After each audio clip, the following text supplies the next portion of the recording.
অনেকদিন ধরে বিভিন্ন মহলের মাধ্যমে সে এটা দামা চাপা দেওয়ার চেষ্টা করতেছে এবং হাতে গোনা দু একজন লোক। হ্যাঁ, তো এটার মধ্যে যাতে ওইটা আইনে কোনো সহায়তা না পায় এবং সামাজিকভাবে ওরা এবং একদম তো ওরা গরিব মানুষ, তারপর আইন বিষয় বুঝে না। তো সেই হিসেবে আমরা এলাকার সচেতন মানুষ এবং আলেম ওলামা সহ আমাদের যারা আছে সবাই ওনার সাপোর্টে আছে।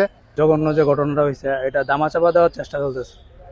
আমরা চাই না এটা দামাচাপা দেওয়া হোক। আমরা এলাকাবাসী সবাই সোচ্চার আছি যখন দর্শন যাতে দেশে আর না হয় এবং তাদেরকে যাতে দর্শকদের যাতে ক্রস ফায়ার করে মারা হয়। সে মারুফা, মুক্তি, ইতি সবগুলাই কিশোরী এবং শিশু। এই কিশোরী এবং শিশুদের জীবন এতটাই অনিরাপদ হয়ে উঠেছে আমাদের মাঝে, আমরা বুঝতে পারি না যে এটা আসলে আমরা কি মানুষের জায়গায় বসবাস করছি না অন্য কিছু। যে ভিকটিম আইনের সংস্পর্শে আসা শিশু, তার বাবা একটা বাদী হয়ে মামলা করেছে। সেই মামলাটি এদের তদন্তাধীন, আমরা মেডিকেলে পাঠিয়েছি এবং যে আইনের সংঘাতে জড়িত শিশু তাকে গ্রেফতারের জন্য আমরা যে আইনগত পদক্ষেপ সেটা আমরা নিচ্ছি।